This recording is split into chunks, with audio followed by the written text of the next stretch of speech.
Hello everyone, welcome to Miraz kitchen. આ વિડીયોમાં હું તમને અડદિયાની રેસીપી શેર કરીશ. જો તમારાથી એકદમ સોફ્ટ અડદિયા ના બનતા હોય તો આ વેથી ટ્રાય કરજો. બહુ જ ફાઇન અડદિયા બનશે અને એકદમ બહાર જેવા જ સોફ્ટ બની અને રેડી થશે.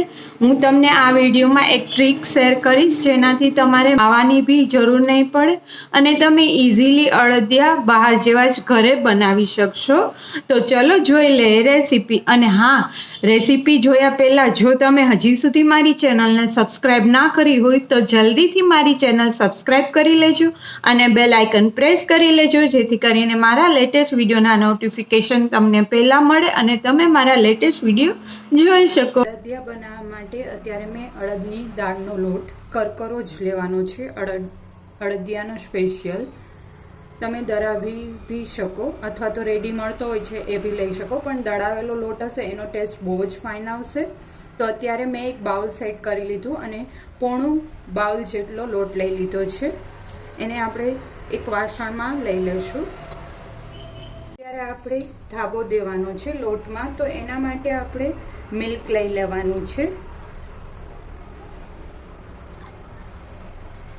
મિલ્ક મેં જેટલું આપણે બાઉલ લોટ લીધો હતો એનાથી હાફ મિલ્ક લઈ લીધું છે. તમે દૂધ ઓછું લ્યો તો બી ચાલે, પણ જેમ દૂધ વધારે એડ કરશો એટલા જ અડદિયા સોફ્ટ બની અને રેડી થશે. ઘી એડ કરી દઈશું 3 ટેબલ સ્પૂન જેટલું અને ગેસ ઉપર એને મૂકી દઈશું. દૂધ ઉકળી જાય ત્યાં સુધી ઉકાળી લેવાનું છે.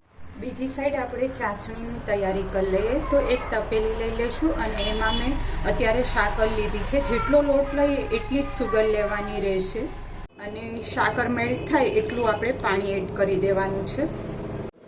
અને આપ જોઈ શકો છો દૂધ જે મૂક્યું છે એનો ઉફાણો આવવાની તૈયારી છે.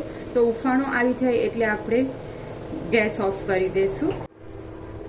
હવે લોટ લઈ લઈશું અને આને પ્રોપરલી એકવાર હલાવી અને થોડું એવું જ આપણે એડ કરવાનું છે, જેવી રીતના આપણે મોણ આપતા હોઈએ છીએ એવું, પણ સાવ નોર્મલી ધાબો આપીશું. બાકીનું જે છે એ જ્યારે આપણે બનાવીશું અડદિયા ત્યારે એડ કરવાનું છે. સાવ ફોરા હાથે આવી રીતના બધા લોટમાં મિક્સઅપ થઈ જાય એ રીતના આપણે કરી લેવાનું છે.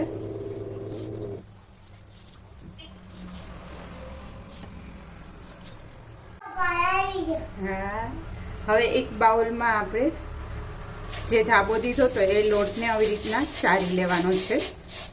બધો જ લોટ ચારી અને રેડી કરી લઈશું,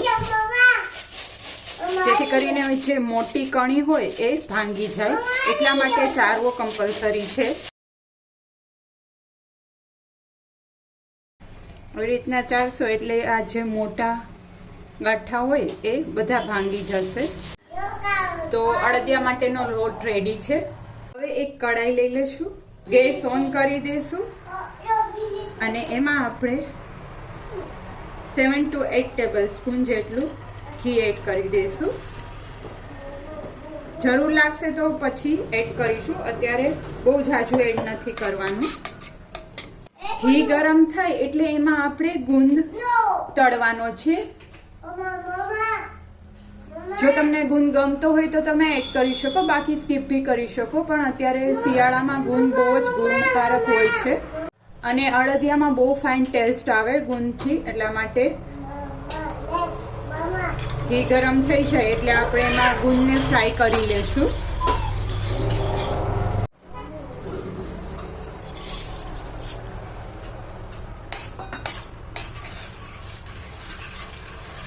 કન્ટિન્યુઅસલી આવી રીતના હલાવતા રહેશું.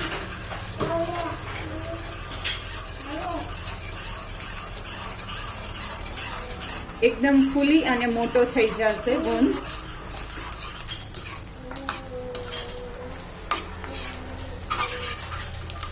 કાચ જેવો થઈ જશે, આપ જોઈ શકો છો. એટલે આપણે ડાયરેક્ટલી ગેસનો ફ્લેમ ધીમો અથવા તો ઓફ કરી દો તો બી ચાલે. અને એક બાઉલમાં લઈ લેશું. હવે એ જ ઘીમાં આપણે લોટ એડ કરી દઈશું. હા, કરી દો. કન્ટિન્યુઅસલી આવી રીતના હલાવતા રહીશું અને લોટને શેકી લેવાનો છે. સાવ સ્લોથી, વચ્ચે જરૂર લાગે તો મીડિયમ ગેસનો ફ્લેમ કરીશું, બાકી ધીમા ગેસે જ લોટ શેકીશું. લોટ શેકાય ત્યાં સુધી સાઈડમાં આપણે સાવ સ્લો ફ્લેમ ઉપર ચાસણી માટે જે રેડી કરેલું છે એ મૂકી દઈશું, જેથી કરીને ચાસણી રેડી થઈ જાય. વચ્ચે વચ્ચે ક્યારેક હલાવતા રહીશું, જેથી કરીને સાકર મેં લીધી છે તો એ પ્રોપરલી મેલ્ટ થવા માંડે. લોટ બી આપ જોઈ શકો છો શેકાવા માંડ્યો છે, થોડો કલર બી ચેન્જ થવા લાગ્યો છે.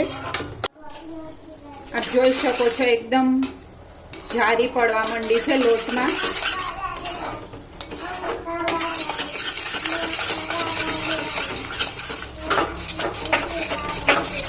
આવો હમણાં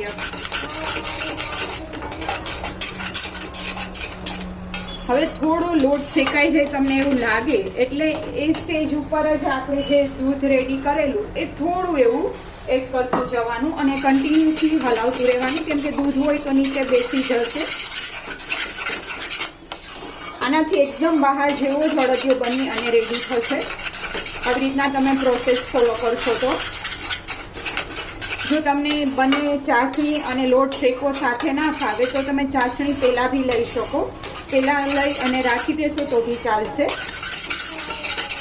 ગેસનો ફ્લેમ સાવ સ્લો રાખીશું અને પછી દૂધ એડ કરવાનું છે.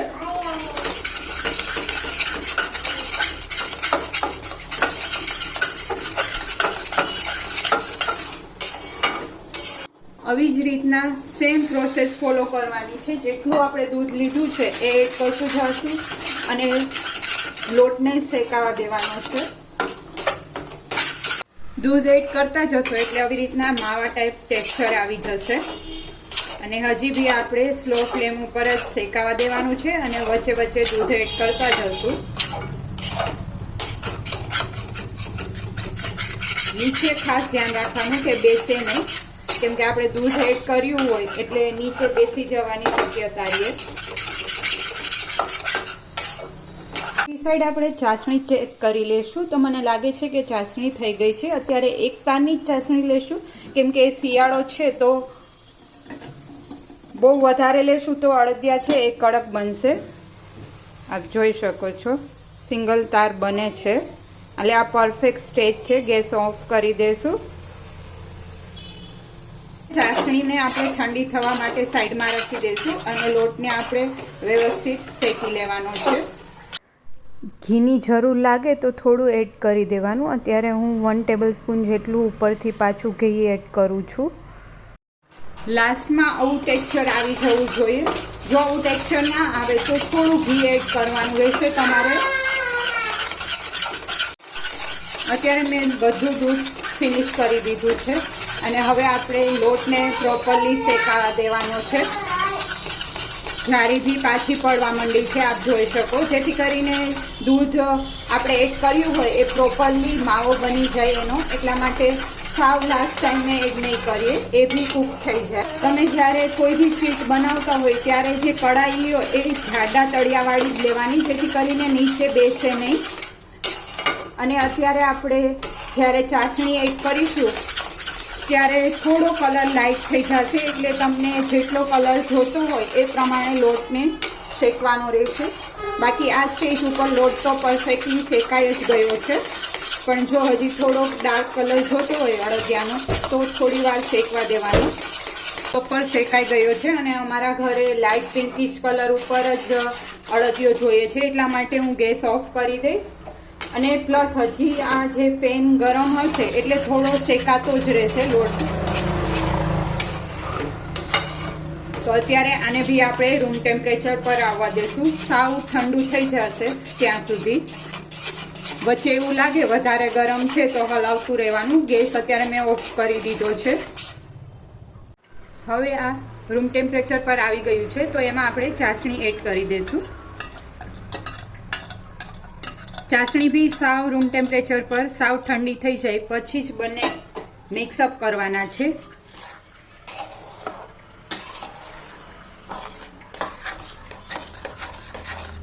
અને અત્યારે મારે અડદિયા વાળવા છે એટલા માટે થોડાક થીક થઈ જશે પછી આપણે એને વાળીશું. ત્યાં સુધી આવી રીતના એમ જ રહેવા દઈશું.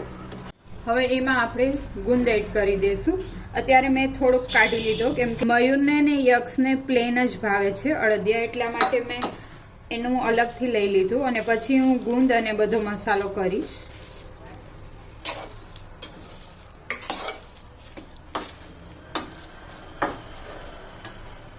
ડ્રાયફ્રૂટ લઈ લીધું છે, બદામ અને કાજુ બંને કટ કરીને એ એડ કરી દઈશું.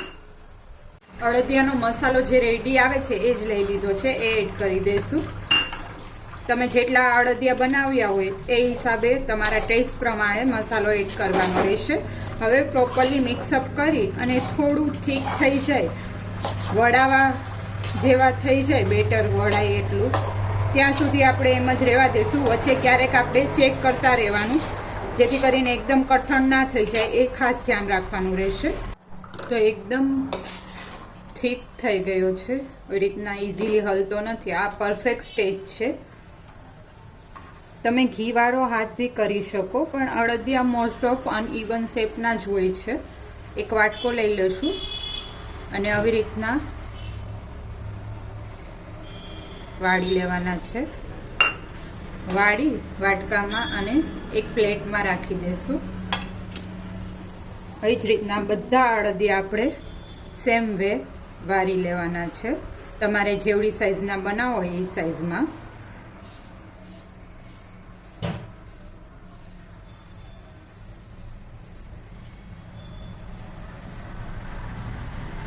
વાળવાના હોય તો તમે ઢાળી બી શકો એક થાળીમાં, પછી જામી જાય એટલે કટ કરી અને સર્વ કરી શકો.